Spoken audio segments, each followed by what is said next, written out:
Hey guys, and welcome to the channel, and welcome to today's Star Citizen video. And we're going to get this right out of the way, just as the title says. So straight away, the biggest, most requested change of the Constellation series has finally happened. It's been that way since the beginning of the 3.23 patch, and it's probably the most requested thing, minus just wanting the whole ship to go to like a gold standard. And that is that the bottom weapons have gone to the top of the engines now. Now, if you remember the Constellations, if you're a fan of this ship from before, you will know that this weapon right here used to be underneath. And what that did was you were not able to make this weapon into a size 5 weapon like you could before. Now, remember before all the new patches and all the new weapon stuff, you had all size 4 repeater weapons on any of these ships. And now today this is the Constellation Taurus that we're looking at here, but this goes for every single one of the Constellation series as far as the pilot controlled guns go. Now this gun was underneath, and when you would land you couldn't put the size 5 on it, so CIG blocked that. So you could only leave this as size 4, and this would be, you could change these and upgrade them to size 5s. Now they have size 5s all the way around. So now the Constellation series comes standard with the 4 size 5 repeaters. That is a fantastic change. That packs a lot more punch for the ship. So this ship got a huge increase in DPS as far as pilot controlled weapons go. And that is the pertinent change, guys. That's a change that was needed for a long time now. It pretty much settled the whole weapons issue with this, series of ships. Now we just sit back and wait for them to produce this ship into the gold standard of ships, so that the, interior is more complete, it's more functional, it has all its components and things like that. Otherwise, I actually like the ship the way it is, in my opinion. I like that it's RSAI, and I like that there's different variants, and it feels pretty rugged and military-like. Now what I want to do is go ahead and just real fast go through some of the loadouts, especially on this Taurus series right here, and show you what I've been running, what is my opinion. Now remember, this is just my opinion because these ships can be loaded out in different ways. That's the whole point of the game. One thing is just not going to be superior to the other, or they're going to try to make it like that, so that you pick one thing. So you want shields that have a lot.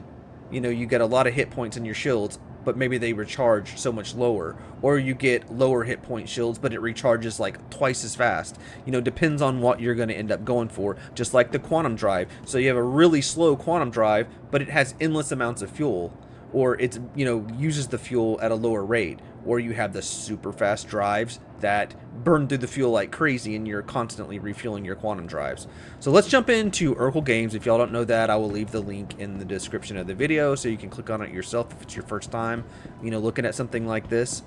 So let's dive into that, take and see what components that I've been running.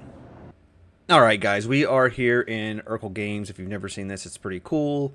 It's something everybody should be using if they're playing Star Citizen, if they're going to go for ship loadouts and things like that.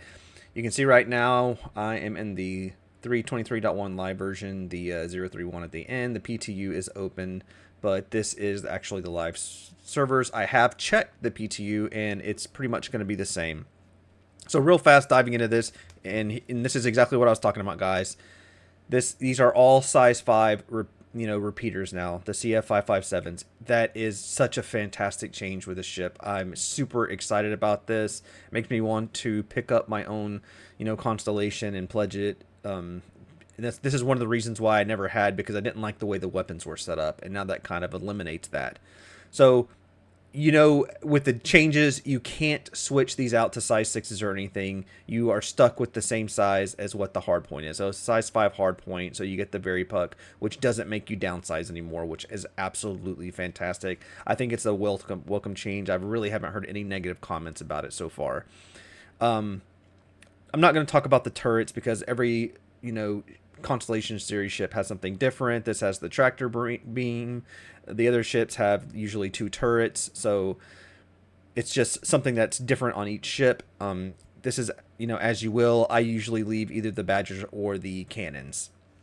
Now, I will talk a little bit about the missiles. Something that I change on the missiles is I usually run the Rattlers. And I think they're fun because they're cluster missiles, and I think they're just fun to use. With missiles in the state they're in, you know, usually the EM missiles do better. That's my experience with it. But, you know, with the damage of the Rattlers, I just think it's like right now with the way they're hitting, I think the Rattlers are just the best way to go, and that's normally what I run.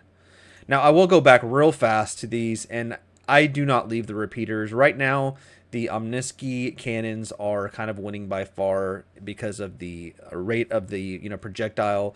It's winning in terms of kind of damage and amount that you're going to hit because of that difference in speed. So I do switch these guns out to the size 5 Omniski cannons. So just a note there. And I can just go ahead and show you right here. These are the ones that I've been using, and you can see that the speed is 1400, so that's one of the reasons why. That 400 is pretty good in terms of, you know, firepower here, and the DPS is going to be well on it. You can see we can go ahead and switch these to the Omniskis, and you can see the damage difference. So that's quite a bit, especially in the alpha damage. If we change this all to your power priority to weapons, you can see it goes up even more. So that's usually how you're going to run when you're in battle, switching back and forth. Now, jumping into the components real fast, do not worry about the shields because it doesn't matter right now. You can see all the hit points are the same, all the hit point pools are the same, and all the regen is the same. So shields don't matter. That's something that they're working on, something they're balancing. As far as power plants, I always just go ahead and run the JS 400s across the board when it comes to the power plants. Coolers, I don't see a difference, so I don't mess with the coolers too much anymore. Now here's where, you know, it gets good. You do not want to run this industrial grade C. It takes forever. Trips take forever. The drive that I've been using the most across the board is the Crossfield. I think it's a perfect balance. Perfect balance. And you can see right here, from Crusader to Hurston is only 2 minutes. And from Artcourt to Microtech is only 4 minutes. That's pretty good. I mean, a 3-minute run to Hurston is pretty well. You can see that compared to, say, like a military A. So there's 2 minutes and 45 seconds with an XL1, which is your A military. And then you have your Crossfield. So what? A few seconds difference between the Crossfield, and you gain so much more fuel with it. And it uses, should I say, it uses a lot less fuel. And that's pretty much it, guys. That's kind of the loadout. You can see right here, this is pretty much the loadout that I go with across the board. I can even switch these to Rattlers. And this is my full loadout. So if you want to take a snapshot of this, this is literally my full loadout of pretty much any Constellation series that you have just for right now. And this is just my opinion. This is just what I run and what I've had the best luck with and the most fun with, should I say.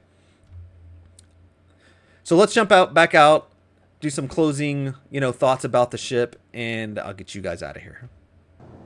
Okay, guys, and that's kind of all I had as far as the loadout goes, and that is the big changes for, you know, the weapons and kind of what's going on with the components right now. These Constellation series are absolutely fantastic ships. They're some of my favorite ships in the game. Call time is not terrible on them. The Taurus itself, with the 170 plus SCU of cargo it can take, it is just amazing. You couldn't ask for a better cargo ship with the firepower than the Taurus for the price. You know, everybody has their opinion on ships, but for the price, this thing is a great bang for the buck. It handles pretty decently. You know, it's got great crew space, and I'm really looking forward to see what they do with, you know, a gold standard pass on this. They've got a lot of things they can do, a lot of things they can work with. I hope they update a lot of stuff rather than just making the components, you know, be able to fit in the slots and things like that. I hope they actually go through and bring this ship up and make it as good as the ships they're producing now. It just seems like it's so much crisper and so much more thought out on the insides. So yeah, guys, that's pretty much it. I'm gonna get you guys out of here. Don't forget to like and subscribe, guys, if you like the content, you like what I have to say. It helps the channel out the best. I try to get these out. I had a lot of questions about this earlier, which is why I did the video. You guys give me lots of feedback, and I really appreciate it. Thank you guys for the support. And as always, I will see you guys on the next video.